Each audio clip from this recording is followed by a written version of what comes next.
내 아들 등골 빼먹는 식충이 주제에 당장 나가서 돈 벌어와.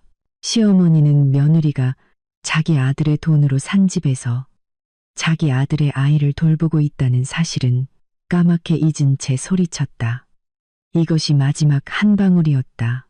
지혜는 이 뻔뻔한 사람들에게 교훈을 주기로 결심했고 그들은 뼈저리게 후회하게 될 것이다. 지혜는 차가운 벽에 등을 기댄 채 욕실 바닥에 주저앉아 아무도 듣지 못하도록 손으로 입을 막고 조용히 울었다. 바로 옆방에서는 갓난아들 민준이가 울고 있었다. 방금 젖을 먹이고 기저귀를 갈고 재우려고 3시간째 씨름하던 중이었다. 부엌에서는 여자들의 큰 목소리가 들려왔다. 시어머니가 또 허락도 없이 친구들을 불러 모임을 연 것이다. 머릿속에서는 똑같은 생각만 맴돌았다. 정말 지긋지긋해. 하느님, 이 모든 게 정말 지긋지긋해요. 불과 3개월 전만 해도 그녀의 삶은 완전히 달랐다. 지혜는 고개를 뒤로 젖히고 눈을 감았다.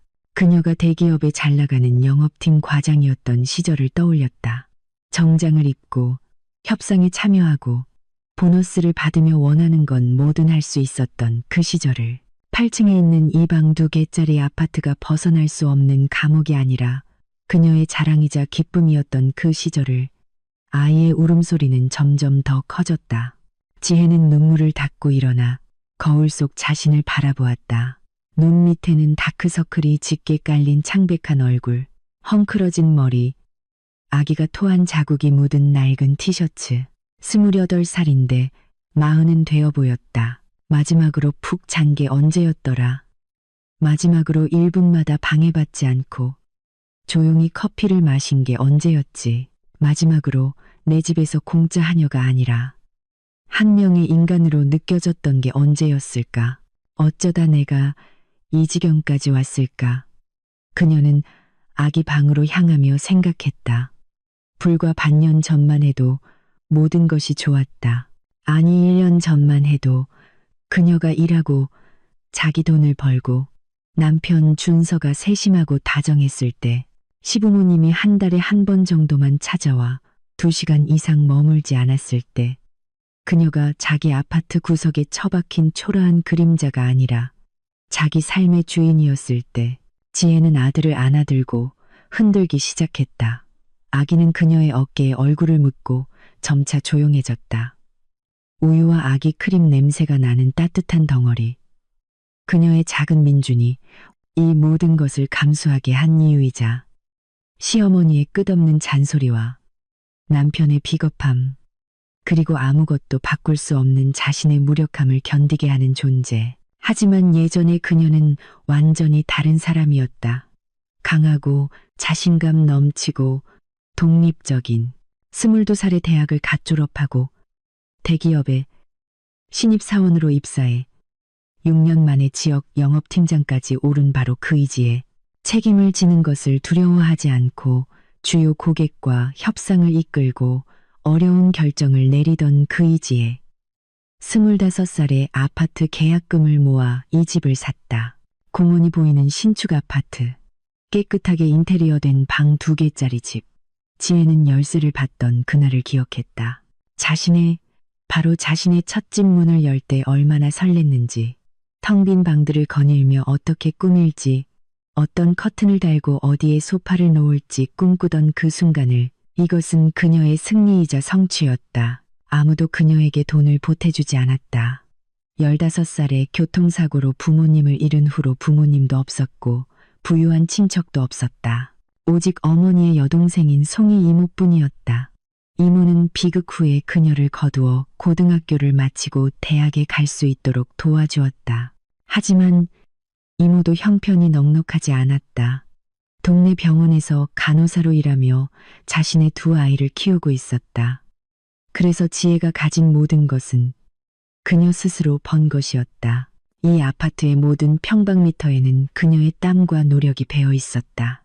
그녀는 추가 근무를 했고 가장 까다로운 고객들을 상대했으며 온갖 곳으로 출장을 다녔고 판매 목표를 초과 달성했다. 동료들은 그녀의 업무 능력에 놀랐다. 상사는 칭찬했고 보너스는 늘어났다.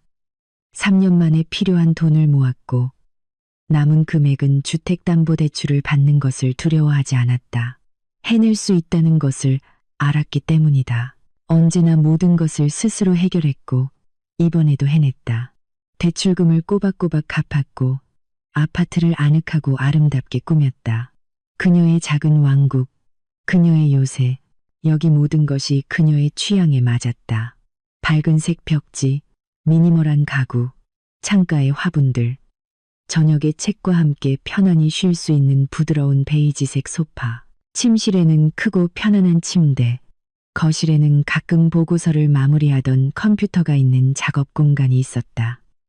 주방은 작았지만 최신식 기기로 갖춰져 있었다. 지혜는 요리를 좋아해서 새로운 레시피로 자신을 즐겁게 했다. 삶은 안정적이고 즐거웠다. 좋아하고 수입도 좋은 일, 편안하고 평온한 아파트, 주말에 만나 영화를 보거나 카페에 갈 수 있는 친구들, 가끔이지만 즐거운 여행, 바다로 혹은 며칠간 이웃나라로 자신의 시간과 돈을 원하는 대로 쓸 자유, 누구에게 보고할 필요도 허락을 구할 필요도 잔소리나 조언을 들을 필요도 없었다. 그러다 준서가 나타났다. 지혜는 잠든 아들을 보며 한숨을 쉬었다. 민준이는 마침내 잠이 들었고 작은 손을 벌린 채 코를 킁킁거리며 자고 있었다. 그녀는 조심스럽게 아들을 침대에 눕히고 이불을 덮어준 뒤 발소리를 죽여 방에서 나와 문을 닫았다. 부엌은 여전히 시끄러웠다. 시어머니의 목소리가 다른 누구보다도 크게 들렸다. 지혜는 얼굴을 찡그리고 침실로 들어가 문을 닫았다. 침대에 앉아 머리를 감쌌다. 하느님, 저분들은 도대체 언제쯤 가실까? 언제쯤 1시간이라도, 아니 30분이라도 혼자 있을 수 있을까? 잔소리도, 비판도, 끝없는 내가 네 나이 때는 말이야. 우리 때는 말이야. 넌 그게 틀렸어. 같은 말들 없이 2달, 벌써 2달째 준서의 부모님이 그녀의 아파트에 살고 있었다. 그래도 가족인데 도와야지라는 말로 포장된 2달간의 지옥. 그 2달 동안 지혜는 자기 집의 주인에서 어떻게 살아야 하는지, 뭘 해야 하는지, 자기 아이를 어떻게 키워야 하는지를 지시받는 무권리한 하녀로 전락했다. 모든 것이 참 좋게 시작되었는데 그들은 2년 반 전 공동의 지인 생일 파티에서 만났다. 지혜는 힘든 한 주를 보낸 후 피곤한 상태로 별로 즐기고 싶은 마음 없이 그곳에 갔다. 하지만 친구가 너무 간절히 부탁해서 거절할 수 없었다. 그리고 그 시끄러운 파티에서 수십 명의 낯선 사람들 사이에서 그를 보았다. 준서는 창가에 서서 잔을 들고 아래 도시를 내려다보고 있었다. 분명 그녀만큼이나 지루해 보였다. 그들은 우연히 대화를 나누게 되었다. 지혜가 시끄러운 음악을 피해 같은 창가로 다가갔고 준서가 아름다운 경치에 대해 무언가 말했다. 대화가 시작되었다. 그들에게는 공통점이 많았다. 둘 다 책 읽기를 좋아했고 둘 다 시끄러운 파티를 싫어했다. 둘 다 조용하고 안정된 삶을 꿈꿨다. 준서는 대형 건설회사에서 설계 엔지니어로 일하고 있었다. 차분하고 사려 깊으며 유머 감각도 좋았다. 지혜는 그가 말을 잘 들어주고 중간에 끊지 않으며 흥미로운 질문을 하는 점이 마음에 들었다. 그들은 번호를 교환하고 만나기 시작했다. 첫 데이트는 조용한 카페에서 문 닫을 때까지 이야기했다. 두 번째는 가을날 공원을 산책하며 발밑에서 바삭거리는 노란 잎사귀 소리를 들었다. 세 번째, 5번째, 10번째, 관계는 지혜가 좋아하는 방식대로 천천히 서두르지 않고 발전했다. 재촉도 압박도 없었다. 준서는 세심하고 다정했으며 이유 없이 꽃을 선물했고 그녀가 야근할 때 저녁을 준비했으며 힘든 하루 끝에 어깨를 마사지해 주었다. 반년 후 그는 그녀의 집으로 이사 왔다. 지혜는 동의하기 전에 오래 고민했다. 그녀는 자신의 독립성과 개인적인 공간을 너무나 소중히 여겼다. 하지만 준서는 아무것도 변하지 않을 것이라고, 그녀의 일에 간섭하거나 자신의 방식을 강요하지 않을 것이라고, 그저 두 명의 성숙하고 독립적인 사람으로서 함께 살 뿐이라고 그녀를 설득했다. 처음에는 정말 그랬다. 준서는 정말로 강요하지 않았고 아파트를 자기 식대로 바꾸려 하지 않았으며 그녀의 습관과 취향을 존중했다. 그들은 생활비를 분담했다. 각자 공동 통장에 일정 금액을 넣었고 그 돈으로 공과금, 식료품, 여가 활동비를 지불했다. 지혜는 여전히 아파트 대출금을 혼자 갚았지만 준서는 다른 지출을 도와주었고 그것은 공평했다. 하지만 지혜는 자신이 훨씬 더 많이 번다는 것을 금방 알아차렸다. 준서는 엔지니어 평균 연봉을 받았다. 적지는 않았지만 판매 실적에 따른 인센티브와 보너스를 받는 지혜의 수입과는 비교가 안 됐다. 하지만 이것은 결코 문제가 되지 않았다. 그들은 누가 더 많이 버는지 경쟁하지 않았고 수입을 재지도 않았다. 각자 개인 돈이 있었고 원하는 대로 쓸 수 있었다. 평온하고 안정적으로 살았다. 평일에는 일하고 저녁에는 집에서 만나 함께 또는 번갈아 가며 저녁을 준비하고 드라마를 보고 하루 일과에 대해 이야기했다. 주말에는 영화를 보거나 쇼핑몰에 갔고 가끔은 도시 외곽으로 나가 자연을 즐겼다. 드물지만 다툼도 있었다. 보통 피로나 오해 때문에 사소한 일로 다퉜지만 그들은 대화하고 서로의 입장을 설명하고 타협점을 찾는 법을 알았다. 함께 산 지 8개월 만에 준서가 청혼했다. 화려한 것은 없었다. 그냥 저녁에 집에서 저녁 식사 후 소파에 앉아 있을 때 그가 그녀의 손을 잡고 물었다. 지혜야, 나랑 결혼해 줄래? 무릎을 꿇지도 샴페인 잔에 반지를 넣지도 불꽃놀이도 없이 그냥 사람답게. 그리고 지혜는 응이라고 대답했다. 행복했기 때문에, 그와 함께 있을 때 평온하고 안정감을 느꼈기 때문에. 결혼식은 소박하게 했다. 구청에 가서 혼인신고를 하고 가까운 친구들과 레스토랑에서 식사했다. 전부 25명 정도. 지혜는 화려한 행사를 좋아하지 않았고 단 하루를 위해 큰 돈을 쓰는 것이 낭비라고 생각했다. 그 돈을 미래를 위해, 그들이 계획하던 아이를 위해, 여행을 위해, 대출금을 조기 상환하는 데 쓰는 것이 낫다고 생각했다. 준서도 동의했다. 그는 지혜가 제안하는 거의 모든 것에 동의했다. 때로는 너무 쉽게.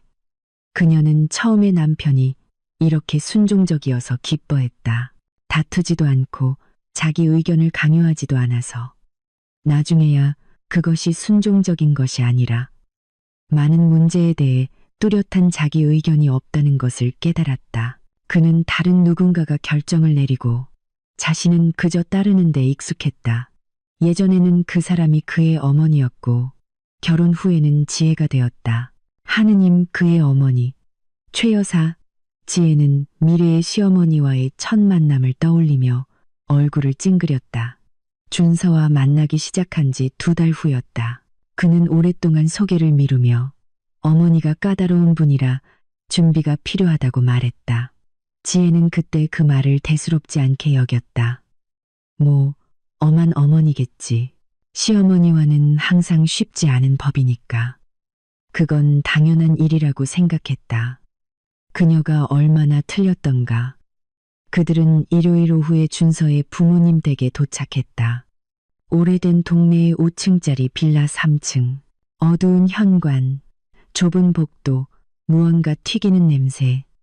최 여사가 문 앞에서 그들을 맞았다. 키가 작고 땅딸막한 50대 여성. 짧은 파마머리에 화려한 꽃무늬 홈웨어와 실내 슬리퍼 차림이었다. 불만스러운 얼굴에 입술은 굳게 다물려 있었다. 이제야 오네. 그녀는 인사 대신 말했다. 안 오는 줄 알았네. 점심 다 식겠다. 그녀는 지혜를 머리부터 발끝까지 훑어보았고 청바지와 스웨터에 시선이 머물렀다. 얘가 내 여자친구니. 준서야, 예쁘다고 했잖아. 지혜는 그런 무례함에 당황했지만 예의 바른 미소를 지으며 아무 말도 하지 않았다. 준서도 아무 말 없이 얼굴만 붉히며 서둘러 집 안으로 들어갔다. 그때 이미 알아차렸어야 했다. 이것은 나쁜 징조, 아주 나쁜 징조라는 것을. 식탁에서는 더 심했다. 최 여사는 지혜에게 질문을 퍼부었는데 하나하나가 신문처럼 들렸다. 어디서 일하니? 얼마나 버니? 부모님은 뭐 하시는 분들이니? 어디 사니? 집은 작아니? 전세니? 내 나이에 왜 아직 결혼을 안 했니? 지혜는 평정을 유지하려 애쓰며 짧게 대답했다. 10대 때 부모님을 여의었고 자가 아파트에 살며 매니저로 일하고 꽤 잘 번다고 말했다. 마지막 말에 최 여사는 눈을 가늘게 떴다. 매니저? 그게 뭔데? 판매원 같은 거니? 우리 준서는 대졸 출신 엔지니어야. 번듯한 회사에 다닌다고. 준서의 아버지 박 선생님은 그동안 내내 조용히 국만 드시며 아내의 말에 가끔 고개를 끄덕일 뿐이었다. 60대쯤 되어 보이는 남자, 희끗희끗한 머리에 구부정한 자세, 낡은 체크무늬 셔츠 차림이었다. 평생 공장에서 기술자로 일하다 최근에 은퇴했다. 집안의 실세는 아내이며 이에 저항할 생각도 없이 오래전에 체념한 사람처럼 보였다. 점심 식사 후 최 여사는 아파트 구경을 시켜주겠다며 아직도 손대지 않은 준서의 어린 시절 방을 보여주었다. 벽에는 학교 상장들이 걸려 있고 책장에는 책들이 꽂혀 있으며 좁은 소파가 놓여 있었다. 우리 아들이 여기서 자랐어. 그녀는 침대볼을 쓰다듬으며 애틋하게 말했다. 내가 평생을 얘한테 바쳤어. 사람 구실하라고 내 모든 걸 줬지. 지혜는 들으면서 깨달았다. 이 여자는 절대로 아들을 놓아주지 않을 거야. 그녀에게 아들은 영원히 돌봐야 하고 대신 결정해줘야 하고 엄마 없이는 아무것도 못하는 어린 준서일 거야. 그와 함께 있는 어떤 여자든 위협이자 경쟁자, 엄마 품에서 아들을 훔쳐간 존재로 여겨질 것이다. 돌아갈 때 준서는 지혜가 피곤하다고 둘러댔다. 차 안에서 그녀가 물었다. 어머님은 항상 저렇게 직설적이셔. 준서는 미안한 듯 웃었다. 그냥 나 때문에 걱정하셔서 그래. 너한테 익숙해지면 괜찮아질 거야. 시간이 좀 필요해. 시간은 흘렀지만 최 여사는 익숙해지지 않았다. 한 달에 한 번 정도 만나는 매번의 만남은 시련이었다. 시어머니는 항상 트집 잡을 것을 찾아냈다. 지혜가 너무 말랐다며 우리 아들 뭘 먹이는 거니? 애가 바싹 말랐잖아. 너무 일을 많이 한다며. 일 중독자네. 그러다 집안일은 내팽개치겠지. 요리를 너무 안 한다며. 우리 준서는 집밥 좋아하는데 넌 인스턴트 음식으로 애를 망치고 있어. 옷을 너무 화려하게 입거나 너무 수수하게 입는다고도 했다. 하지만 최악은 지혜와 준서가 결혼을 발표했을 때였다. 최 여사는 난리를 쳤다. 내 허락도 없이, 제대로 된 결혼식도 없이 남들이 뭐라고 하겠어? 그녀는 하객 100명의 흰 드레스, 리무진, 레스토랑이 있는 화려한 결혼식을 요구했다. 젊은이들이 소박한 행사를 계획하고 있다는 것을 알자 삐져서 2주 동안 아들과 말을 하지 않았다. 그래도 결국 결혼식에는 왔지만 내내 시무룩한 얼굴로 틈만 나면 한숨을 쉬었다. 에휴, 난 우리 아들을 위해 다른 걸 꿈꿨는데 결혼 후에도 관계는 나아지지 않았다. 최 여사는 준서에게 매일, 때로는 하루에 여러 번 전화했다. 뭘 먹었는지, 몸은 괜찮은지, 아내가 괴롭히지는 않는지 물었다. 계속해서 집으로 불렀다. 준서야, 놀러 오렴. 내가 좋아하는 갈비찜 해놨다. 준서가 지혜와 함께 가면 시어머니는 며느리를 보란 듯이 무시하고 아들에게만 말을 걸었다. 그가 혼자 가면 지혜는 나중에 그가 전하는 엄마의 불평을 들어야 했다. 엄마가 그러는데 네가 자기한테 너무 차갑대. 좀 더 부드럽게 대해보는 건 어때? 지혜는 노력했다. 정말로 노력했다. 명절에 시어머니에게 전화하고 선물을 드리고 집에 초대했지만 모든 것이 마음에 들지 않았다. 선물은 별로라며 이 화장품은 왜? 난 이런 거 안 써.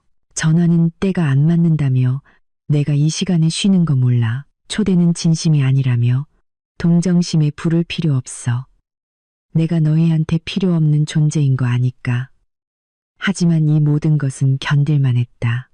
드물게 만나고 거리를 두고 날카로운 말들을 한 귀로 흘려버릴 수 있었다.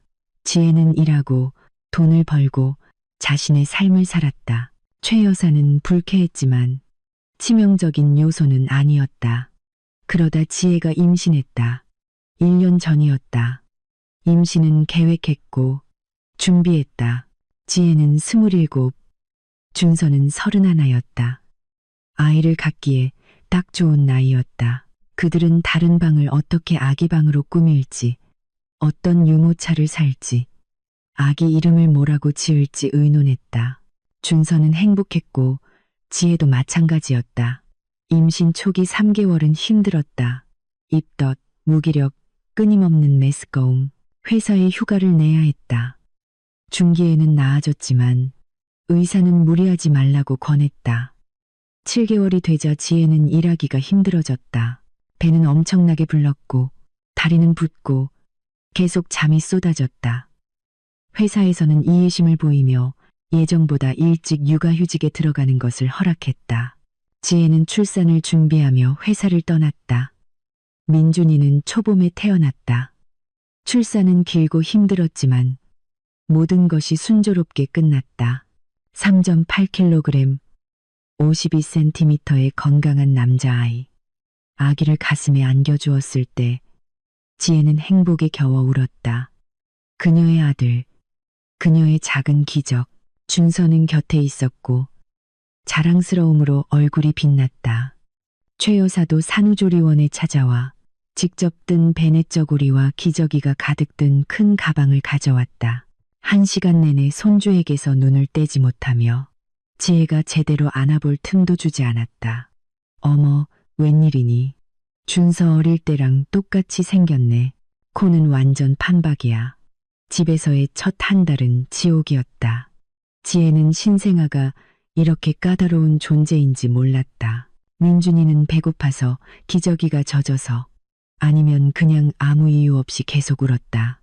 20, 30분씩 토막잠을 자고는 다시 울어댔다. 지혜는 잠을 전혀 못 자서 좀비처럼 걸어 다녔고 무력감에 울었다. 가슴은 수유 때문에 아팠고 등은 계속 아기를 안고 흔드느라 아팠고 머리는 수면 부족으로 깨질 것 같았다. 준서는 도우려고 노력했지만 아침 8시부터 저녁 7시까지 일했다. 피곤하게 돌아왔다. 저녁에는 아들을 돌보며 지혜에게 두어 시간 잠을 자게 해주었지만 그것만으로는 턱없이 부족했다. 그리고 밤에는 그가 잤다. 아침에 출근해야 하니까 누군가는 돈을 벌어야 했다. 그리고 돈이 문제가 되기 시작했다.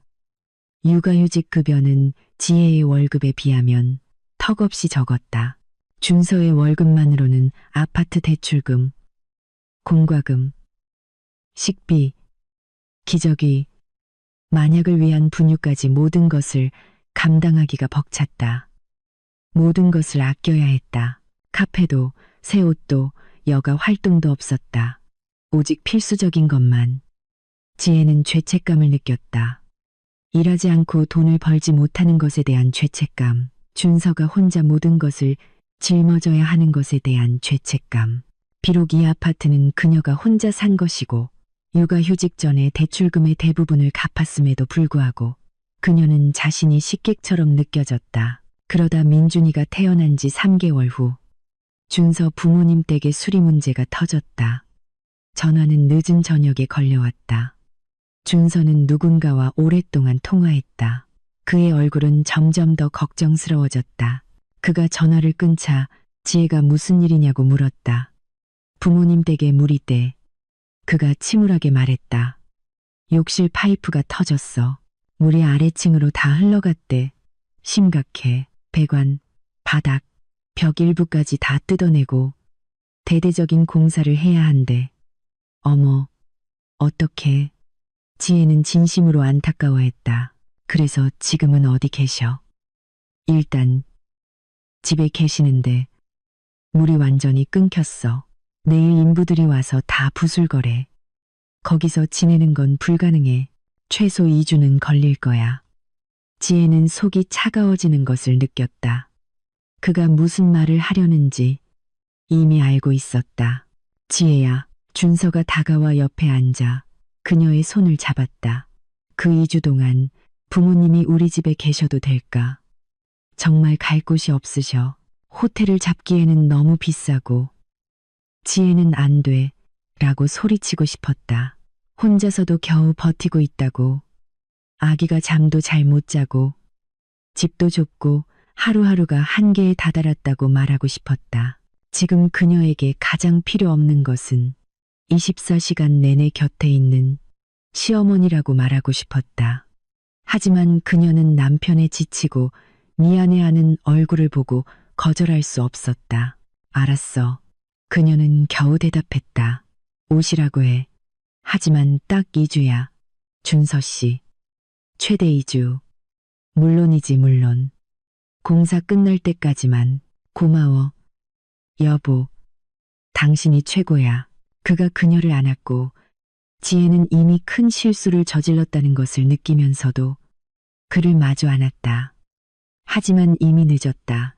다음 날 준서의 부모님은 거대한 여행, 가방 2개와 여러 개의 짐가방을 들고 도착했다. 최 여사는 도착하자마자 지시하기 시작했다. 여보, 가방은 저기다 놔요. 준서야, 아빠 좀 도와드려라. 아가, 차 한 잔 있니? 오는 길에 피곤해서. 지혜는 자기 집에서 하녀가 된 기분으로 말없이 주전자를 올렸다.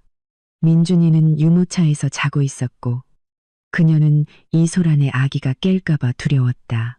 자, 우리가 어디서 자면 되는지 보여주렴. 시어머니가 비판적인 시선으로 아파트를 훑어보며 물었다.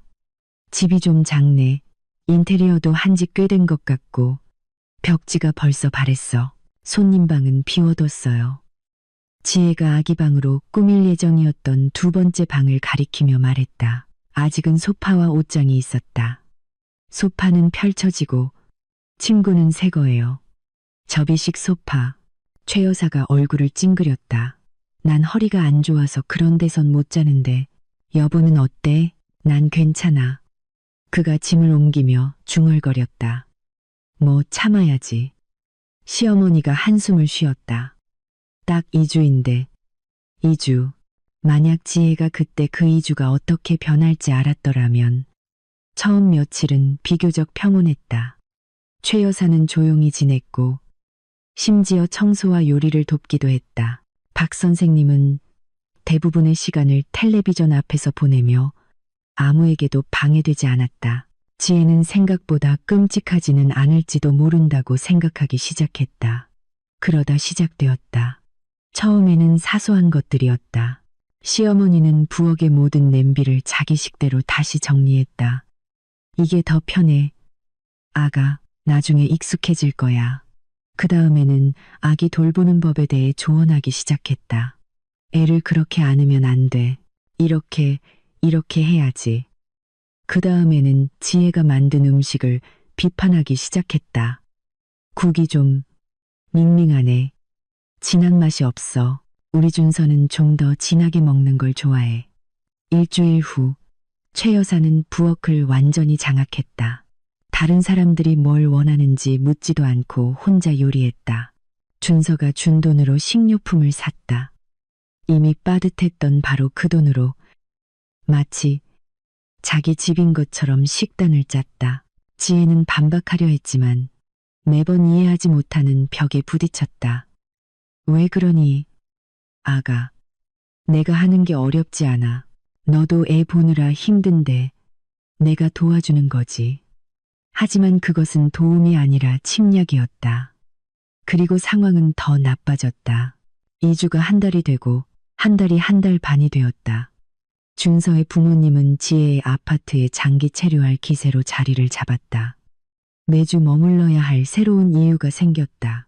자재가 부족하다거나 인부들이 아프다거나 시어머니가 이왕 술이 시작한 김에 천장 도배도 하고 벽지도 새로 해야겠다고 결정했다.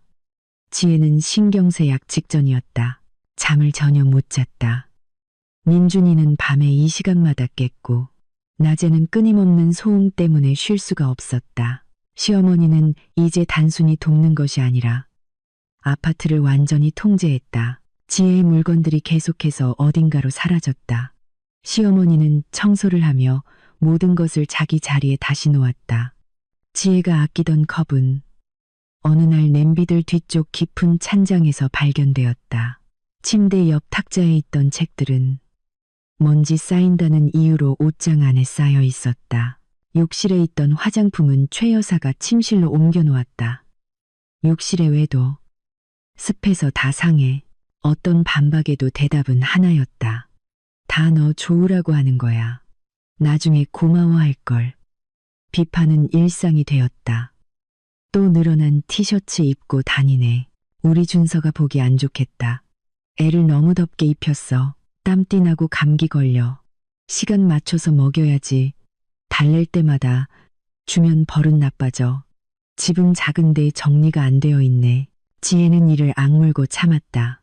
이건 일시적인 거야. 조금만 더 있으면 가실 거야. 하지만 진짜 악몽은 지혜가 장을 보고 돌아왔을 때 시어머니가 그녀의 옷 절반을 버린 것을 발견한 날이었다. 이게 뭐예요? 지혜는 쓰레기 봉투 앞에 서 있었다. 그 안에는 그녀가 아끼던 청바지, 티셔츠 3벌, 스웨터가 들어있었다. 임신 전에 입었고 몸매를 되찾으면 다시 입으려고 했던 옷들이었다. 아, 그거. 최 여사는 전혀 당황하지 않았다.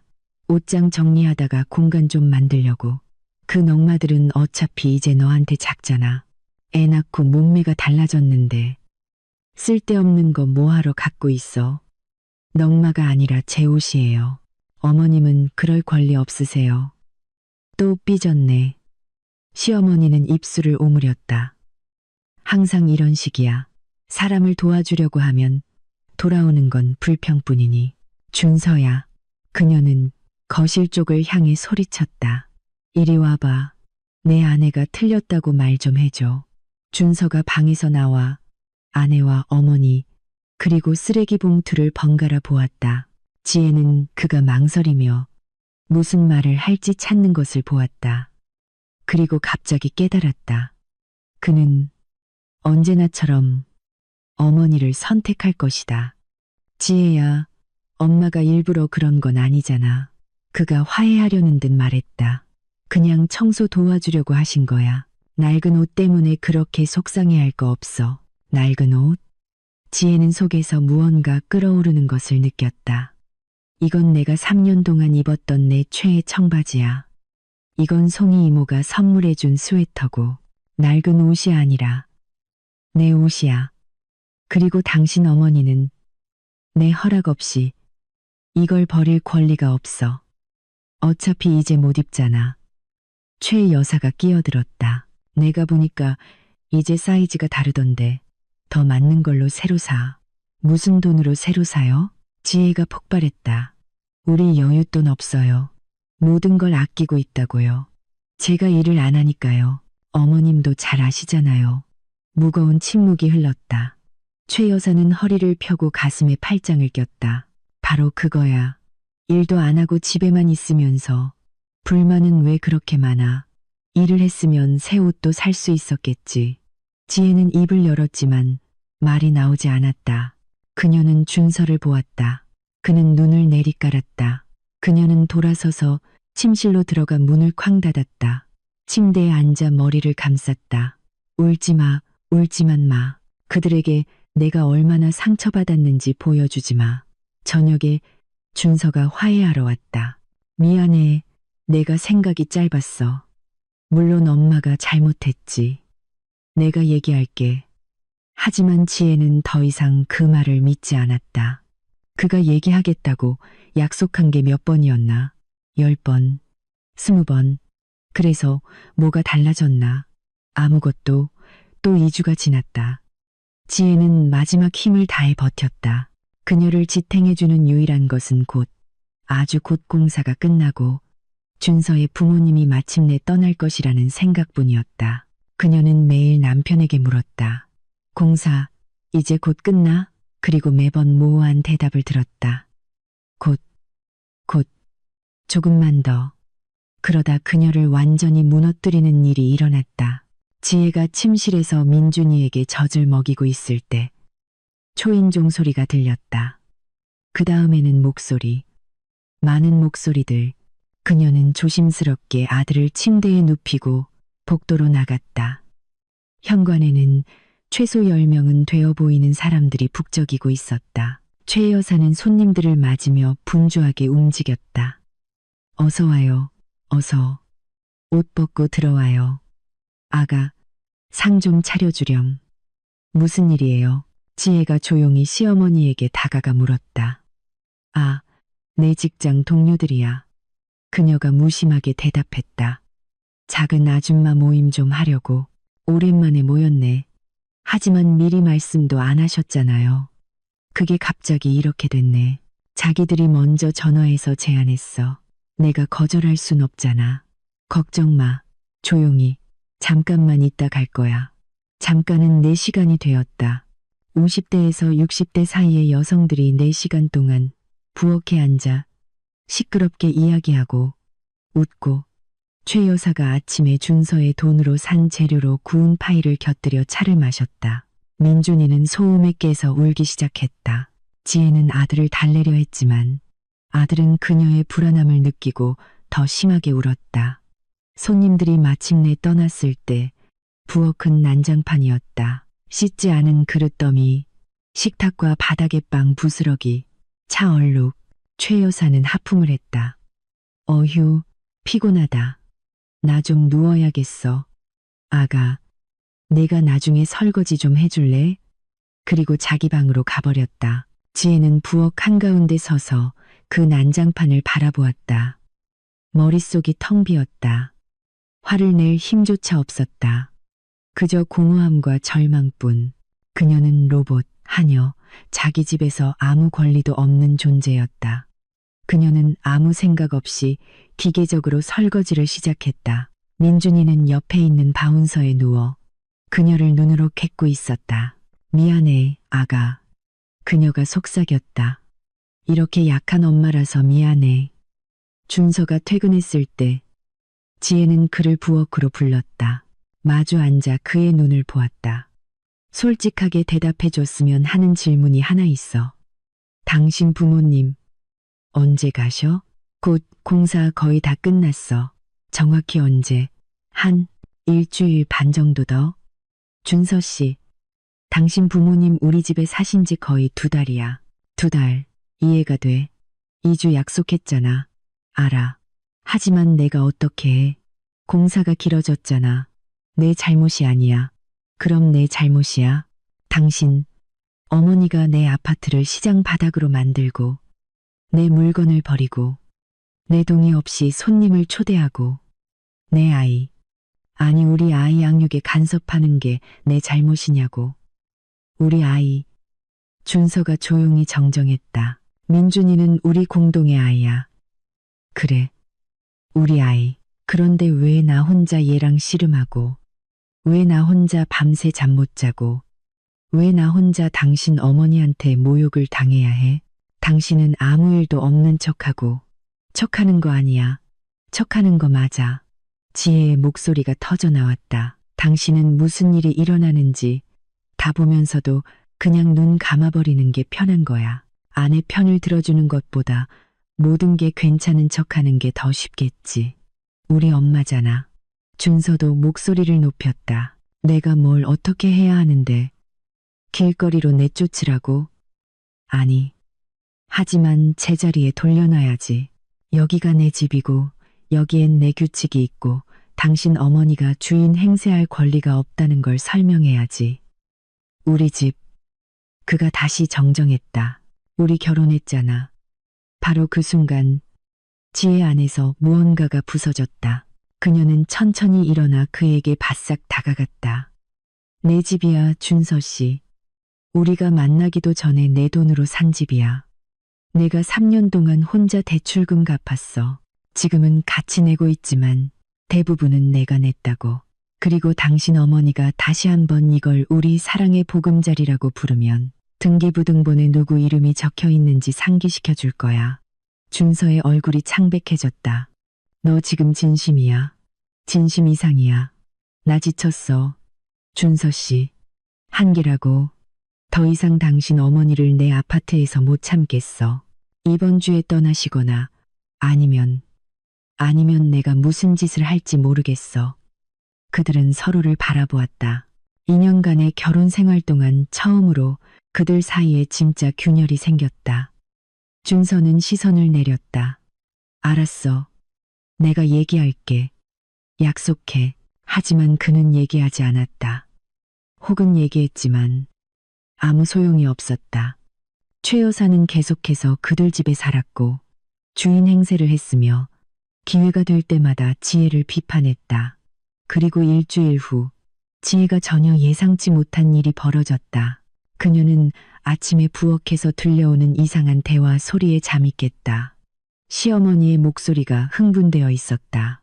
아니 무슨 문제야. 필요한 만큼 이따 가라고 해. 우리가 짐승도 아니고 친동생 부부를 어떻게 내쫓아. 지혜는 오싹해졌다. 친동생 부부. 그녀는 서둘러 일어나 가운을 걸치고 부엌으로 나갔다. 그곳에는 최 여사와 박 선생님 외에 두 사람이 더 앉아 있었다. 뚱뚱한 50대 여성과 머리가 벗겨진 왜소한 남자였다. 아가 일어났구나. 시어머니가 반갑게 말했다. 인사해. 내 동생 명희랑 김서방이야. 대전에서 왔는데 우리 집에서 일주일 정도 묵을 거야. 우리 집이요? 지혜가 발밑이 꺼지는 듯한 느낌으로 되물었다. 그래, 우리 집. 최 여사는 뭐가 문제인지 전혀 이해하지 못하는 듯했다. 나 보러 온 건데 내가 동생을 호텔로 보낼 순 없잖아. 거실에서 우리랑 같이 자면 되지. 소파가 크니까 다 들어갈 수 있어. 어머님, 지혜는 겨우 말을 골랐다. 주인 허락 없이 남의 집에 사람들을 초대하시면 안 되죠. 웬 남의 집? 시어머니가 진심으로 놀랐다. 여긴 우리 준서 집이고 내 아들 집인데 그럼 내 집이기도 하지. 아니요. 제 아파트예요. 제가 샀다고요. 등기부등본에 제 이름이 있어요. 어색한 침묵이 흘렀다. 명희와 그녀의 남편은 서로를 쳐다보았다. 최 여사가 천천히 일어섰다. 아, 그랬어. 그러니까 내 집이다 이거지. 그럼 우리 준서는 여기 왜 사는데? 장식품이야.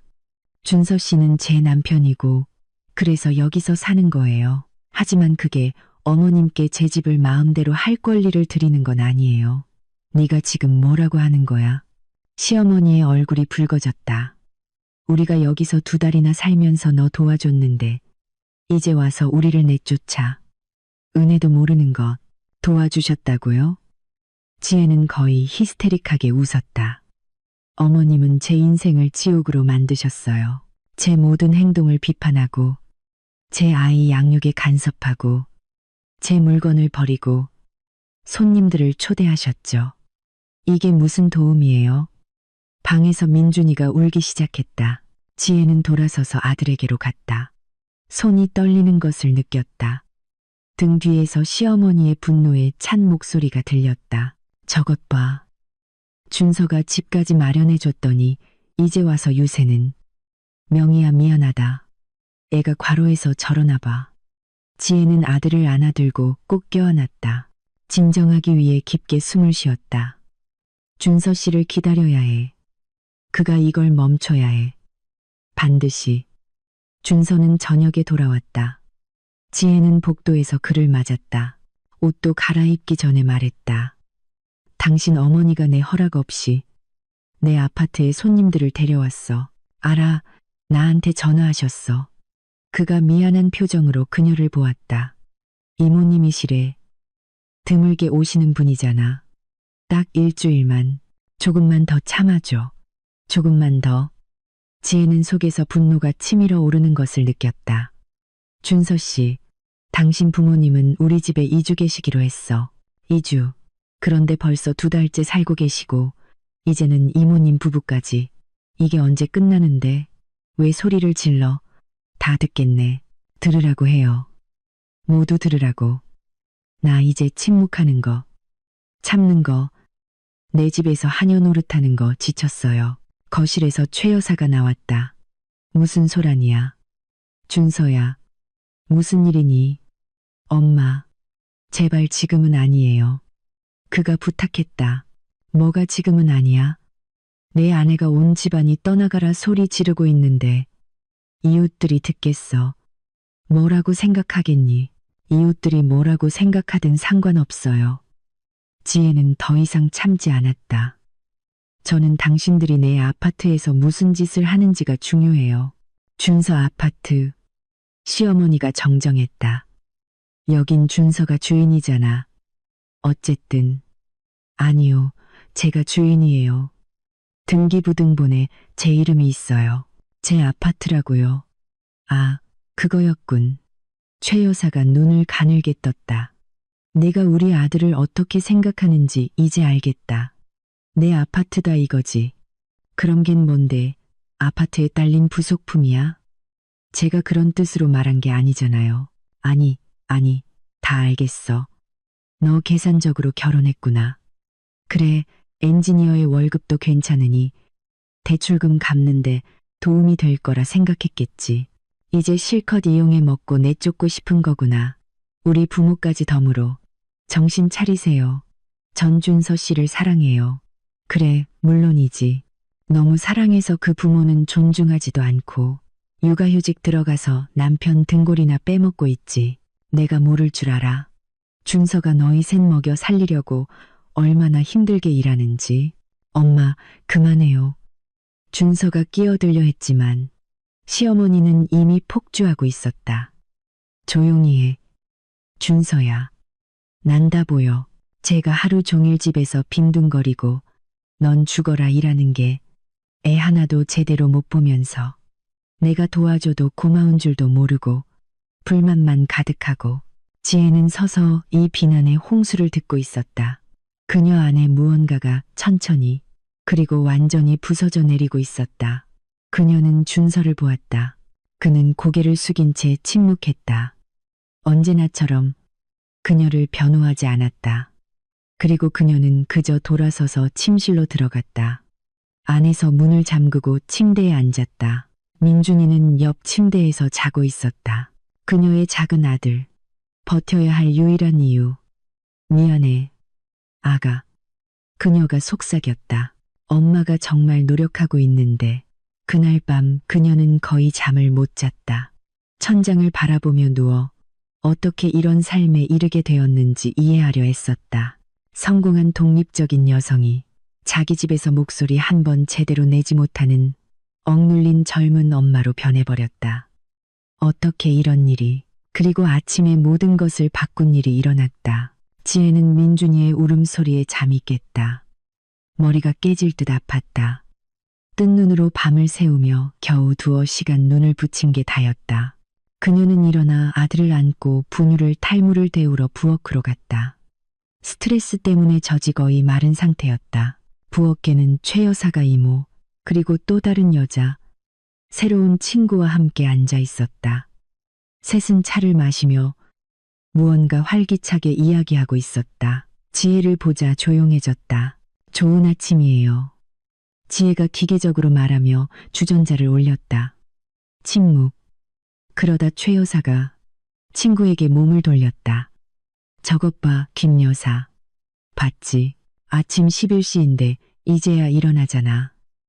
애는 벌써 일어나서 배고프다고 우는데 엄마라는 작자는 잠이나 자고. 지혜는 얼어붙었다. 명희 이모가 킥킥거렸다. 언니, 너무 엄격한 거 아냐? 아직 젊어서 그래. 그래, 젊어서 그렇지. 시어머니가 동의했다. 내가 우리 준서 키울 때는 아침 6시면 벌떡 일어났어. 일도 다니고 집안일도 다 해냈다고. 뭐라고요? 지혜가 천천히 돌아서며 조용히 물었다. 최 여사는 그녀를 훑어보더니 비웃었다. 뭘 몰라서 물어. 하루 종일 집에서 뒹굴뒹굴. 애는 제대로 보지도 않고 남편 밥도 안 챙기고 준서는 아침부터 밤까지 일하는데 넌 여기서 게으름이나 피우고 있잖아. 게으름 피우는 거 아니에요. 갓난아기 돌보고 있는 거라고요. 돌본다고? 시어머니가 코웃음을 쳤다. 난 애 셋 키우면서 일도 하고 집안도 완벽했어. 넌 애 하나도 제대로 못 보잖아. 어머님이 못하게 하시니까요. 지혜의 목소리가 떨렸다. 계속 간섭하고 지시하고 비판하시잖아요. 제 모든 행동에 잔소리 하시는데 제가 어떻게 제대로 할 수 있겠어요. 이것 보세요. 김 여사님. 최 여사가 친구에게 몸을 돌렸다. 고맙다는 말도 할 줄 모르죠. 우리 부부가 여기서 도와주고 청소하고 요리하는데 쟤는 불만만 가득해요. 지혜는 다리가 후들거리는 것을 느꼈다. 민준이가 더 크게 울자 그녀는 아들을 더 꽉 껴안았다. 손이 너무 떨려서 분유를 제대로 뜰 수조차 없었다. 말없이 젖병을 만들어 떠나려고 돌아섰다. 그때 최 여사가 마지막 한 방울이 된 말을 내뱉었다. 내 아들 등골 빼먹는 식충이 주제에 당장 나가서 돈 벌어와. 시간이 멈춘 것 같았다. 지혜는 문가에 얼어붙었다. 민준이는 품에서 울고 있었지만 그녀는 마치 듣지 못하는 것 같았다. 머릿속이 윙윙거렸다. 식충이 그녀의 집에서 그녀가 자기 돈으로 산 아파트에서 3년 동안 혼자 대출금을 갚아온 자신의 모든 힘과 돈을 쏟아부은 이 집에서 그녀는 천천히 돌아서서 시어머니를 보았다. 그녀는 의기양양한 표정으로 앉아 있었다. 자신이 만든 효과에 만족하는 듯했다. 명의 이모와 김 여사는 당황하며 시선을 피했지만 아무 말도 하지 않았다. 방금 뭐라고 하셨어요? 지혜의 목소리는 이상할 정도로 차분했다. 들었잖아. 내 아들 돈으로 그만 빌부터 살라고. 걔가 너희 먹여 살리느라 얼마나 고생하는데 넌 여기서 편하게 놀고 있잖아. 육아휴직이 손 놓고 놀아도 되는 핑계인 줄 알아. 제 집에서요. 지혜는 똑같이 차분하게 말을 이었다. 어머님은 제 집에서 저를 식충이라고 부르셨어요. 내 집. 웃기네. 최 여사가 벌떡 일어섰다. 준서가 여기서 살고 준서가 돈을 내. 여긴 걔 집이야. 아니요. 지혜가 고개를 저었다. 여긴 제 아파트예요. 제가 제 힘으로 번 돈으로 산 집이라고요. 당신 아들을 만나기도 전에요. 3년 동안 혼자 대출금을 갚았고 제가 동정심에 2주만 머물게 해드렸는데 당신들은 벌써 2달째 살고 계시고요. 그래서 뭐 어쨌다는 건데. 시어머니의 얼굴이 붉어졌다. 어차피 지금은 준서가 다 내잖아. 대출금 대부분은 제가 육아휴직 전에 다 갚았어요. 준서 씨가 지금 도와주는 건 고맙죠. 하지만 그게 이 아파트를 공동재산으로 만드는 건 아니에요. 서류상 제 단독 명의라고요. 오직 저 혼자요. 명의가 누구든 무슨 상관이야. 너희는 부부잖아. 상관 있죠. 지혜는 차가운 분노가 속에서 차오르는 것을 느꼈다. 만약 여기가 준서 씨 아파트였다면 제가 당신들을 내쫓을 수 없었을 테니까요. 침묵. 최 여사의 얼굴이 창백해졌다. 들으셨죠? 짐 싸세요. 이 시간 드릴게요. 너 미쳤니? 우리를 내쫓을 순 없어. 할 수 있어요. 이건 제 재산이고 누가 여기서 살지는 제가 결정해요. 그리고 최 여사님, 당신은 환대를 받을 자격을 상실했어요. 모든 상상 가능한 선을 넘으셨다고요. 그러니 짐 싸세요. 당신, 아버님, 이모님 부부까지 모두 다 이 시간입니다. 준서가 널 가만두지 않을 거야. 두고 보죠. 그동안 짐이나 싸세요. 지혜는 대답을 기다리지 않고 부엌을 나섰다. 침실에서 민준이에게 젖을 먹이고 침대에 눕힌 뒤 휴대폰을 들어 준서에게 전화했다. 여보세요. 남편의 목소리는 놀란 듯했다. 준서 씨, 당신 부모님과 그 손님들 오늘 이 아파트에서 나가셔야 해요. 짐 쌀 시간 이 시간 들였어. 이사 돕고 싶으면 오고. 뭐, 지혜야, 무슨 소리야. 당신 어머니가 내 돈으로 산 내 아파트에서 나를 식충이라고 불렀어. 그게 마지막이었어. 더는 못 참아. 잠깐, 진정하고 얘기 좀. 얘기할 거 없어. 지혜의 목소리는 단호했지만 속은 떨리고 있었다. 당신 부모님이 떠나시든가 아니면 당신도 같이 떠나. 당신이 결정해. 그녀는 전화를 끊고 차단한 뒤 침대에 앉았다. 손이 떨리고 심장이 미친 듯이 뛰었지만 그녀는 해냈다. 마침내 2달 전에 했어야 할 일을 해냈다. 다음 30분 동안 지혜는 침실에 머물며 문 밖에서 벌어지는 소란을 들었다. 최 여사의 목소리는 분노했다가 애원했다가 했다. 박 선생님은 무언가 중얼거렸고 명희 이모 부부는 가방을 챙기는 소리를 냈다. 누군가 전화 통화를 했다. 지혜는 침대에 앉아 무릎을 감싸고 잠든 민준이를 바라보았다. 속은 떨렸지만 버텼다. 지금은 안 돼. 지금 약한 모습을 보이면 안 돼. 지금은 평생 그 어느 때보다 단단해야 해. 문을 두드리는 소리가 났다. 아가. 최 여사의 목소리가 놀랍도록 부드러웠다. 문 좀 열어주렴. 우리 사람답게 얘기 좀 하자. 지혜는 대답하지 않았다. 지혜야, 제발. 내가 널 상처 주려던 건 아니었어. 그냥 욱해서 그랬어. 내 성격 알잖아. 악의는 없었어. 침묵. 이지혜, 톤이 요구하는 투로 바뀌었다. 당장. 문 열어. 내가 감히 남편 부모를 내쫓아. 지혜는 일어나 문으로 다가갔지만 열지는 않았다. 최 여사님, 이제 1시간 반 남았어요. 말하는데 시간 낭비하지 마시죠. 내가 감히. 준서가 오면 넌 큰일 날 줄 알아. 두고 보죠. 문 밖에서 말다툼 소리가 들리더니 복도를 따라 멀어지는 발소리가 들렸다.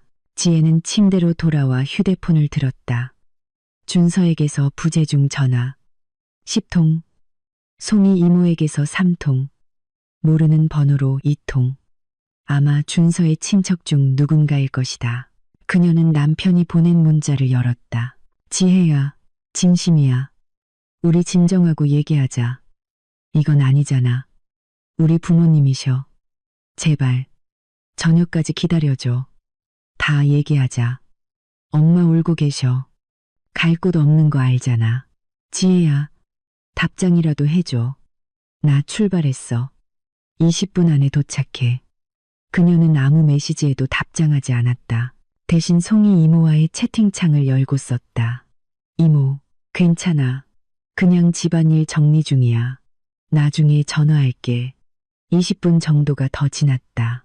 민준이가 깨서 칭얼거렸다. 지혜는 아들을 안아들고 조용히 자장가를 불러주기 시작했다. 창밖은 해가 빛나고 마당에서는 아이들이 놀고 있었다. 평범한 날, 하지만 그녀에게는 마침내 희생자가 되기를 멈춘 날이었다. 현관문이 쾅 닫혔다. 준서의 목소리. 엄마, 무슨 일이에요? 지혜는 어디 있어요? 침실에 틀어박혔어. 최 여사는 분명 울고 있었다. 아들, 제가 우리를 길거리로 내쫓고 있어. 우리가 여기서 2달이나 도와줬는데. 엄마, 내가 얘기해 볼게요. 복도를 따라오는 발소리, 침실 문을 두드리는 소리. 지혜야, 나야. 문 좀 열어줘. 지혜는 민준이를 침대에 눕히고 문으로 다가가 열었다. 준서가 문턱에 서 있었다. 얼굴은 붉고 머리는 헝클어져 있었다. 분명 회사에서 옷도 갈아입지 않고 달려온 모습이었다. 그는 지친 눈으로 그녀를 보았다. 무슨 일이야? 들어와. 그가 들어왔다. 그녀는 문을 닫았다. 그들은 서로 마주섰다. 오랜만에 지혜는 그의 눈에서 평소의 부드러움이 아닌 당혹감과 두려움을 보았다. 엄마가 그러는데 당신이 부모님을 내쫓고 있다고. 그가 시작했다. 응. 왜? 무슨 일이 있었는데 당신 어머니가 나를 식충이라고 불렀어.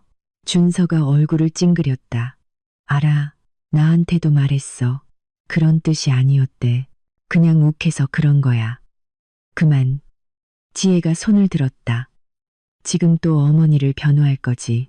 또 일부러 그런 게 아니라고, 성격이 그래서 그렇다고, 그분 입장을 이해해야 한다고 말할 거잖아. 하지만 정말 일부러 그런 게 아니. 준서 씨. 지혜가 그의 눈을 똑바로 쳐다보았다. 당신 어머니는 내가 내 돈으로 산 내 아파트에서, 당신이 아니라 내가 대출금 대부분을 갚은 이 집에서 내가 동정심에 당신 부모님을 들여줬더니 내 인생을 지옥으로 만든 이 집에서 나를 식충이라고 불렀어. 내가 어떤 기분인지 조금이라도 알겠어? 알아. 하지만, 아니, 그녀의 목소리가 갈라졌다. 당신은 몰라. 갓난아기 때문에 밤새 잠 못 자고 그러고 나서 게으름뱅이라는 소리를 듣는 게 어떤 건지 당신은 몰라. 혼자 힘으로 아파트를 장만했는데 남편 덕에 산다는 소리를 듣는 게 어떤 건지 몰라. 2달 동안 끝없는 지시, 비판, 사생활 침해를 견디는 게 어떤 건지 모른다고. 엄마가 힘든 시기인 건 알아. 엄마가 힘들다고. 지혜의 눈에 눈물이 고이는 것을 느꼈다.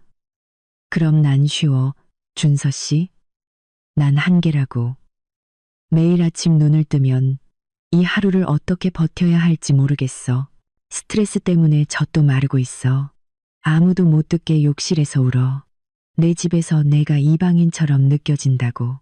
미안해. 그가 그녀에게 한 걸음 다가왔지만 그녀는 물러섰다. 미안해. 정말 일이 이렇게 심각한 줄 몰랐어. 몰랐다고? 내가 말했잖아. 수십 번이나 말했잖아. 당신은 매번 참으라고만 했고 난 참았어. 2달을 참았다고. 하지만 오늘은 선을 넘었어. 알았어. 이해했어. 내가 얘기할게. 단단히 얘기할게. 사과하실 거야. 아니. 지혜가 고개를 저었다. 사과만으로는 부족해. 오늘 떠나셔야 해. 하지만 어디로? 공사가 아직 완전히 안 끝났는데. 준서 씨. 지혜가 피곤한 듯 얼굴을 문질렀다. 내가 어제 인부들한테 전화했어. 공사. 일주일 전에 끝났대. 당신 어머니가 그냥 떠나기 싫어서 우리한테 계속 거짓말한 거야. 그의 얼굴이 창백해졌다. 뭐라고? 못 믿겠으면 직접 전화해봐. 다 끝났어. 바닥, 배관, 벽까지. 당장이라도 들어갈 수 있어. 하지만 왜 어머니가? 여기가 편하니까. 명령하고 통제하고 비판할 수 있으니까. 그분에게 나는 영원히 자기 아들에게 걸맞지 않은 애송이일 테니까. 준서는 침대 가장자리에 주저앉아 얼굴을 감쌌다. 오랫동안 침묵했다. 지혜는 그를 보며 기다렸다. 민준이가 침대에서 조용히 옹알이하며 딸랑이를 가지고 놀았다. 몰랐어. 마침내 준서가 잠긴 목소리로 말했다. 정말이야. 공사가 끝난 것도 네가 그렇게 힘든 것도 몰랐어. 그냥 네가 피곤한 줄 알았어. 아기 있으면 다들 그렇잖아. 난 그냥 피곤한 게 아니라 무너지고 있어. 그리고 당신 어머니가 그 과정을 가속화시키고 있고. 지혜야. 그가 고개를 들어 그녀를 보았다. 내가 뭘 해야 하지? 어떻게 이걸 바로잡아야 해? 당신이 선택해야 해. 선택. 응. 당신 부모님이 오늘 떠나시고 우리가 결혼 생활을 구하려고 노력하든가 아니면 당신이 그분들과 함께 떠나고 우리가 이혼하든가. 지금 나한테 최후 통첩하는 거야. 난 지금 내 경계를 지키고 있는 거야. 더는 이렇게 못 살아. 준서 씨. 못하고 안 할 거야. 그는 일어나 방안을 서성였다. 지혜는 그가 망설이며 자신과 싸우는 것을 보았다. 지금 그의 머릿속에서 전쟁이 벌어지고 있다는 것을 알았다. 아내냐, 어머니냐, 편안함이냐, 갈등이냐, 책임감이냐, 익숙한 어머니의 인정이냐. 내가 부모님더러 가시라고 하면 엄마가 용서 안 하실 거야. 마침내 그가 말했다. 당신이 그렇게 말 안 하면 내가 용서 안 해. 하지만 우리 부모님이시잖아. 그리고 난 당신 아내야. 지혜는 속에서 다시 무언가 끓어오르는 것을 느꼈다. 당신 아이의 엄마, 당신이 평생을 함께하겠다고 맹세한 사람, 언제쯤 진짜 가족이 나와 민준이라는 걸 깨달을 거야. 당신 엄마가 아니라. 알아. 아니, 몰라. 당신은 아직도 엄마의 인정이 필요한 소년이야. 나를 잃는 것보다 엄마를 실망시키는 걸 더 두려워하잖아. 그렇지 않아. 그럼 증명해. 지혜가 그에게 바싹 다가갔다. 지금 당장 저기로 나가서 당신 어머니한테 선을 넘었다고, 여긴 내 아파트고 떠나셔야 한다고, 그분의 행동은 용납할 수 없다고 말해. 그렇게 말하면 당신이 내 편이라는 걸 믿을게. 그들은 서로의 눈을 바라보았다. 지혜는 그가 망설이며 더 쉬운 길을 찾는 것을 보았다. 하지만 쉬운 길은 없었다. 그리고 그녀는 그를 도울 생각이 없었다. 알았어. 그가 마침내 숨을 내쉬었다. 좋아. 말할게. 지금 내 앞에서. 지혜야, 당신이 무슨 말을 하는지 듣고 싶어. 당신이 정말로 그렇게 하는지 보고 싶어. 엄마랑 얘기할게라는 당신의 모든 약속은 빈말이었으니까. 그는 고개를 끄덕였고 그들은 함께 거실로 나갔다. 소파에는 눈물로 눈이 빨개진 최 여사와 침울한 표정의 박 선생님, 발치에 여행 가방을 둔 명의 이모 부부가 앉아 있었다. 모두 희망에 찬 눈으로 준서를 바라보았다. 준서야. 최 여사가 떨리는 목소리로 시작했다. 아들, 쟤한테 이게 잘못됐다고 말해줘. 우리 가족이잖아. 엄마. 준서가 지혜의 옆에 서서 그녀의 손을 잡았다. 엄마, 우리 얘기 좀 해야 해요. 물론이지. 아들, 다 이해해. 지혜가 피곤해서 그래. 산후 우울증 같은 건가 봐. 우린 괜찮아. 좀 더 있으면서 도와줄 수 있어. 아니요. 준서가 단호하게 말했다. 엄마, 오늘 떠나셔야 해요. 침묵이 흘렀다. 최 여사는 소파에서 천천히 일어섰다. 뭐, 준서야, 여기서 너무 오래 계셨어요. 집 공사도 끝났고요. 이제 집으로 돌아가실 때예요. 하지만 어떻게? 시어머니는 당황하며 아들을 쳐다보았다. 준서야, 나 내 엄마잖아. 우리가 여기서 너희 도와줬잖아. 엄마, 솔직하게 말해요. 돕지 않으셨어요. 통제하셨죠. 지혜를 비판하고 우리 일에 간섭하고 주인 행세를 하셨어요. 그건 잘못된 거예요. 내가 감히. 최 여사의 목소리가 비명으로 변했다. 내가 평생을 너한테 바치고 키우고 가르쳤는데 여자애 하나 때문에 엄마를 내쫓아? 그 여자애는 제 아내예요. 준서는 지혜의 손을 더 꽉 잡았다. 그리고 여긴 아내가 저 만나기 훨씬 전에 혼자 힘으로 산 아파트고요. 그리고 여기 누가 살지는 아내가 결정할 완전한 권리가 있어요. 아, 그랬어. 시어머니의 얼굴이 붉어졌다. 그러니까 넌 제 편이다 이거지. 친엄마를 배신하는구나. 배신하는 게 아니에요. 제 가족을 지키는 거예요. 아내와 아들을요. 두 분은 제 부모님이고 사랑해요. 하지만 경계는 있어야 해요. 무슨 경계? 난 내 엄마야. 바로 그렇기 때문에 이해해달라고 부탁하는 거예요. 엄마, 선을 넘으셨어요. 제 아내를 자기 집에서 식충이라고 부르셨잖아요. 그건 용납할 수 없어요. 그냥 욱해서 그랬어. 누구나 그럴 수 있잖아. 하지만 그게 지금 당장 떠나셔야 한다는 사실을 바꾸지는 않아요.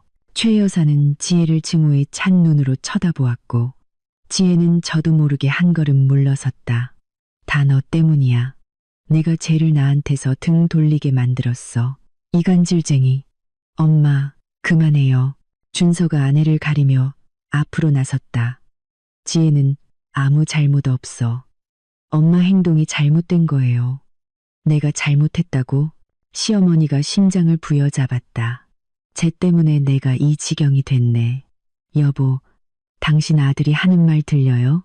박 선생님이 소파에서 힘들게 일어섰다. 여보, 갑시다. 아들 말이 맞아. 우리가 너무 오래 있었어. 집에 갈 시간이요. 당신까지 어떻게 이럴 수 있어. 당신도 내 편이 아니야. 난 당신 반대편이 아니오. 젊은 사람들은 자기들 삶을 살고 우린 우리 삶을 살아야 한다는 거지. 짐 챙겨. 최 여사는 남편, 아들, 그리고 지혜를 보았다.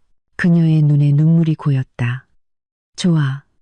내가 너희한테 필요 없다면, 내가 여기서 짐이라면 떠날게. 그리고 다시는 여기 오지 않을 거야. 엄마, 그러지 마세요. 준서가 다가가려 했지만 그녀는 그를 밀어냈다. 오지 마. 나한테 올 생각도 마. 넌 이제 나한테 남이야. 그녀는 자기 가방을 움켜쥐고 출구로 달려갔다. 박 선생님이 한숨을 쉬고 여행 가방을 들고 뒤따랐다. 명희 이모 부부는 서둘러 자기 짐을 챙겨 말없이 문으로 향했다. 문턱에서 박 선생님이 돌아보며 준서를 보았다. 미안하다, 아들아. 특히 내 엄마를 용서해라. 성격이 그래서 그렇지. 악의는 없어. 그냥 널 잃을까봐 두려워서 그런 거야. 알아요, 아빠. 화나지 않았어요. 그냥 더는 이렇게는 안 돼요. 노인은 고개를 끄덕이고 지혜를 보았다. 너도 용서해 주렴. 착한 애인데 우리 아들 잘 부탁한다. 여보, 현관 밖에서 최 여사의 외침이 들려왔다. 안 오고 뭐해요? 가가. 그는 작별 인사를 하듯 손을 흔들고 나갔다. 문이 닫혔다. 지혜와 준서는 현관에 남겨졌다. 고요함, 2달간의 끊임없는 소음과 소란 끝에 찾아온 이상하고 낯선 고요함. 가셨네. 지혜가 조용히 말했다. 응, 당신이 정말 해냈어. 응. 준서가 그녀에게 돌아섰다. 이렇게 오래 걸려서 미안해. 더 일찍 못해서 미안해. 난 그냥 두려웠어. 뭐가? 엄마가 상처받을까봐. 우리 사이가 틀어질까봐. 엄마의 사랑을 잃을까봐. 바보 같지? 바보 같지 않아. 이해해. 하지만 평생 엄마 상처받을까봐 두려워하며 살 순 없어. 당신에겐 이제 당신의 가족이 있잖아. 알아. 이제 알아. 그가 그녀를 안았고 지혜는 그에게 기대며 지난 몇 달간의 긴장이 서서히 풀리는 것을 느꼈다. 그녀는 그의 어깨에 얼굴을 묻고 울었고 그도 그녀의 등을 쓰다듬으며 함께 울었다. 미안해. 그가 속삭였다. 모든 게 미안해. 지켜주지 못해서, 비겁해서. 당신보다 엄마의 편안함을 우선시해서 미안해. 용서할게. 지혜가 흐느꼈다. 하지만 또 이런 일이 생기면 다시는 없을 거야. 맹세해. 이제 깨달았어.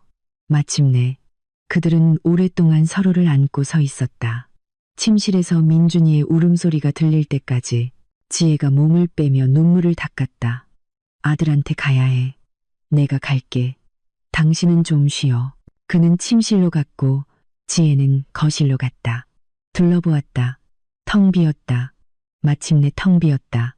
그들의 물건도 존재감도 없다. 오직 그녀와 준서, 그리고 민준이, 그녀의 가족, 그녀의 진짜 가족분. 소파에 앉아 고개를 뒤로 젖혔다. 피곤했다. 세상에 얼마나 피곤했던가. 하지만 이것은 억압적이고 절망적인 피로가 아니라 그저 육체적인 피로였다. 푹 자고 나면 사라질 그런 피로. 준서가 민준이를 안고 돌아왔다.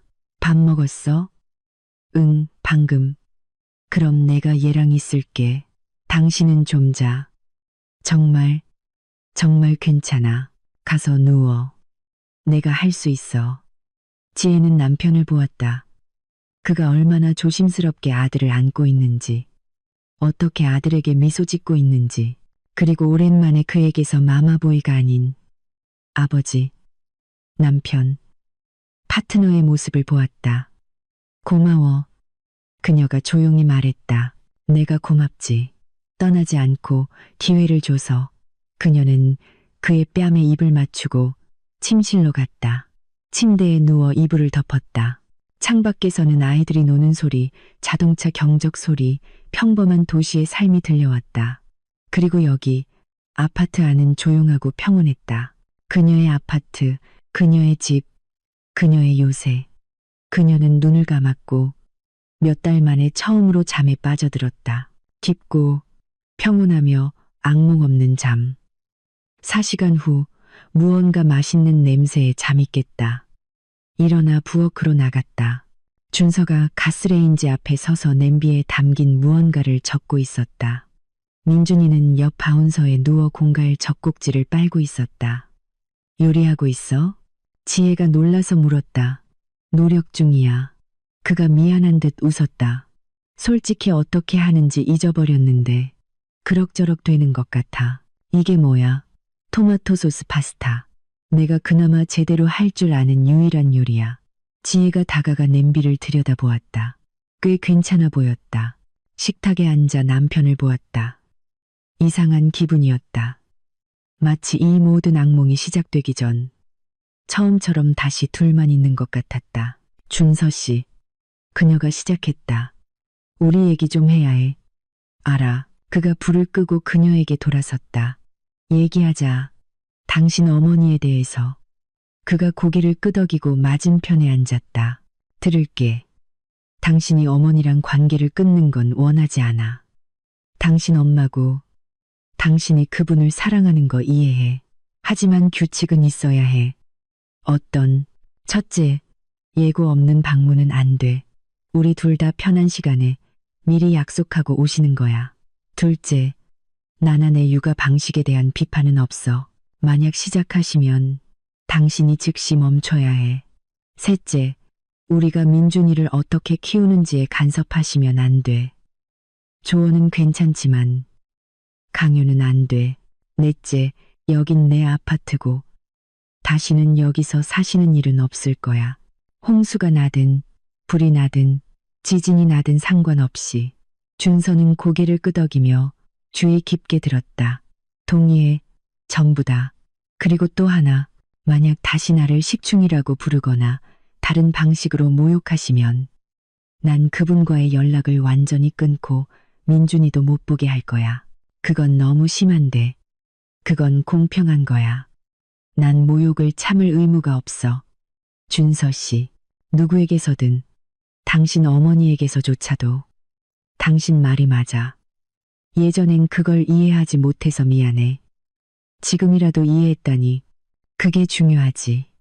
그들은 오랜만에 단둘이서 조용히 서두르지 않고 외부인 없이 저녁을 먹었다. 여러 가지에 대해 이야기했다. 준서의 일, 미래 계획, 지혜가 언제쯤 복직할 수 있을지에 대해서. 그녀는 자신의 일이 자신이 필요하고 인정받는다는 그 느낌이 그립다는 것을 깨달았다. 재택근무할 수 있는 일 찾아보는 건 어때? 준서가 제안했다.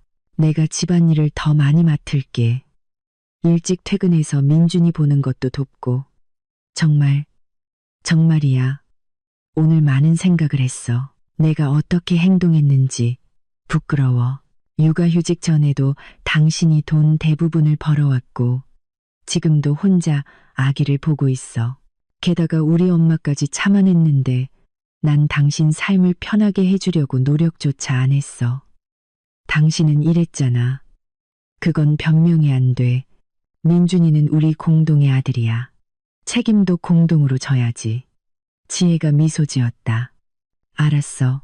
저녁에 민준이가 잠들자 그들은 소파에 껴안고 앉아 창밖의 도시를 바라보았다. 아파트는 조용하고 아늑하고 집다웠다. 언제나 그랬어야 했던 모습이었다. 엄마가 날 용서할까? 준서가 물었다. 모르겠어. 그럴 수도 있고 아닐 수도 있지. 유감이지만 내 결정에 후회는 없어. 난 당신이 자랑스러워. 오늘 당신은 진짜 남자였어. 그가 그녀의 정수리에 입을 맞췄다. 떠나지 않아줘서 고마워. 나한테 기회를 줘서. 날 실망시키지 마. 절대.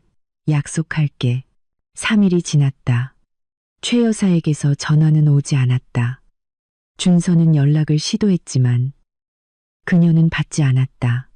박 선생님만 전화를 받아 아내가 삐져서 아직 대화할 준비가 안 됐다고 말했다. 시간을 좀 주렴. 아들아, 괜찮아질 거야. 지혜는 이 모든 것을 어떻게 받아들여야 할지 몰랐다. 한편으로는 안도감이 들었다. 압박도, 비난 섞인 전화도 없었다. 다른 한편으로는 약간의 죄책감이 들었다. 결국 그녀가 준서와 어머니의 관계를 망친 것일까? 아니면 그들 스스로의 행동이 관계를 망친 것일까? 나흘째 되던 날, 지혜가 공원에서 민준이와 산책하고 있을 때 박 선생님에게서 전화가 왔다. 아가, 나다. 바쁘니? 아니에요. 민준이랑 산책 중이에요. 무슨 일 있으세요? 아니, 별일은 아니고 그냥 얘기 좀 하려고. 집사람이 아직도 삐져 있긴 한데 손주도 보고 싶어 하고 준서도 보고 싶어 하는 게 눈에 보여. 이해해요. 있잖아. 이렇게 하면 어떨까? 우리가 일요일에 두어 시간 정도 가서 너희랑 같이 산책하고 민준이 좀 보게. 집 말고 공원에서 만나자고. 그래야 집사람 마음이 좀 편할 테니. 지혜는 고민했다. 한편으로는 시어머니를 만나고 싶지 않았지만 다른 한편으로는 박 선생님은 잘못이 없었다. 그리고 민준이에게도 할아버지, 할머니가 필요했다. 알겠습니다. 일요일 3시에 공원 정문에서 뵐게요. 그래. 그리고 지혜야, 우리를 용서해다오. 특히 내 시어머니, 성격이 고약해도 마음은 착한 사람이야. 두고 봐야죠. 일요일에 그들은 공원에서 만났다. 최 여사는 일부러 차갑게 굴었지만 민준이를 안아들 때는 숨길 수 없는 애정을 보였다. 네 사람은 함께 걸으며 날씨, 뉴스, 아기의 건강에 대해 이야기했다. 일어났던 일에 대해서는 한마디도 없었다. 헤어질 시간이 되자 박 선생님은 준서를 옆으로 데려갔고 최 여사는 뜻밖의 지혜에게 다가왔다. 있잖아. 그녀가 다른 곳을 보며 시작했다. 난 물론 내가 잘못했다고 생각하지만 영감탱이가 내가 선을 넘었다고 설명해 주더구나. 어쩌면 내가 정말 너무 나섰나 봐. 그러셨을 수도 있죠. 지혜가 조심스럽게 동의했다. 내가 평생 명령하는 데 익숙해서 그래. 직장에서도, 집에서도 그게 옳은 줄 알았지. 어머님, 저는 어머님 도움을 거절하는 게 아니에요. 하지만 도움이란 건 필요한지 물어보는 거지 강요하는 게 아니에요. 시어머니가 고개를 끄덕였다. 알았다. 노력할게. 다만 내게서 손주는 뺏어가지 말아다오. 제발. 지혜는 이 여성을 보았다. 권위적이고 모든 것을 통제하는 데 익숙하지만 지금은 당황하고 두려워하는 모습. 그녀에게서 적이 아니라 아들과 손주를 잃을까 두려워하는 늙은 어머니를 보았다. 뺏어갈 생각 없었어요. 민준이에게는 할머니, 할아버지가 필요해요.